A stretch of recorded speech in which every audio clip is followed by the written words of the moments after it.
November 2017 saw the US release of the arcade racer GEAR.CLUB Unlimited from Eden Games, the same studio behind the fantastic open-world racer Test Drive Unlimited.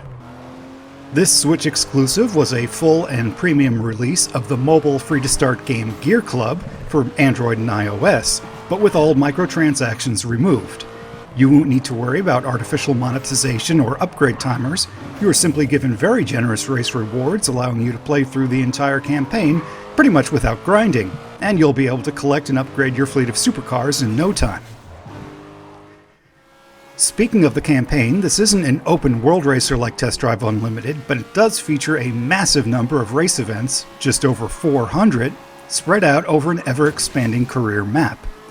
These race types include standard pack racing, time trials, asynchronous multiplayer, yes, split screen, and even fun cul-de-sac races where you double back on the route back to the start, although these always make your opponents ghost cars, so no, you can't go playing chicken in a McLaren.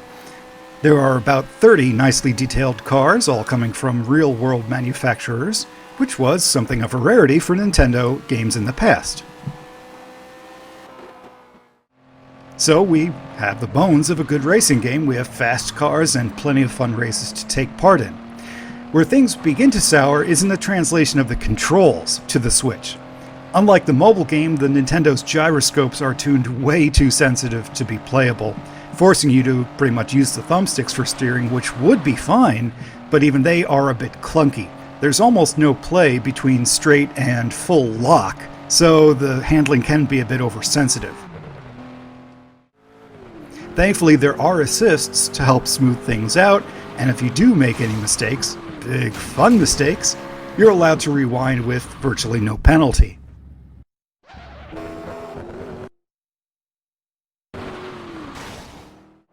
Once you get the feel of the game, it is pretty fun though. This is an arcade-style racer, so you can get to some really high speeds and then go diving into corners with the handbrake.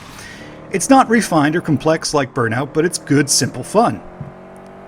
In terms of sound design, the game does what it needs, just not much more. There's no in-race music, and the menus are forgettable generic backbeats, but the cars do sound pretty fast and menacing. Just don't expect that to come through when you're playing in handheld mode.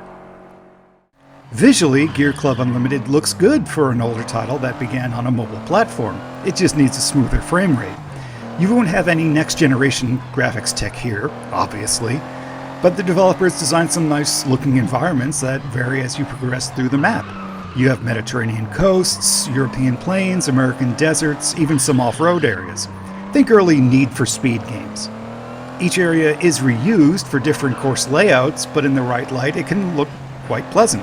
It's simple tech, but it can look pretty, very much like Test Drive Unlimited.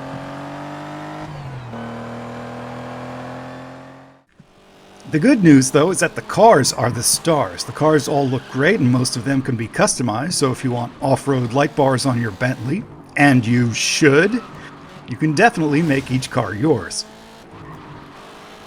If this all sounds like it makes for some fun, simple racing, you're actually right. It launched at full price, which is not worth it, but for a sale or a budget title, this would have been some fun, fast racing.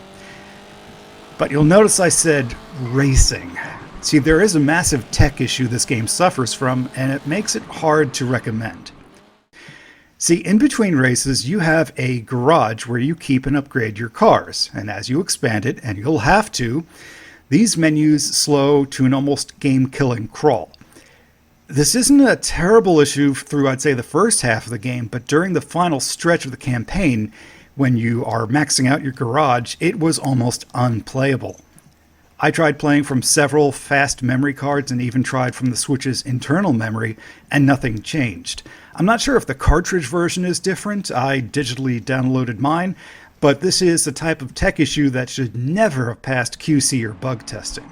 This is also one of the downsides to most reviewers only putting a lot of effort into finishing big AAA titles, is that they can miss late game issues on, mid-tier games like this. I am a massive racing fan, and I can enjoy even flawed experiences, but this makes for something I just can't recommend. If anyone out there has the cartridge version and can confirm it runs better, I'll gladly update.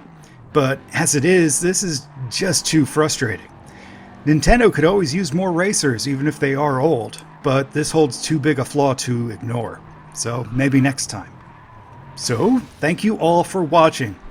I am completely new to content creation, but I love mid-tier games and retro games, and I'd love to put out some reviews on games that other reviewers may miss or gloss over.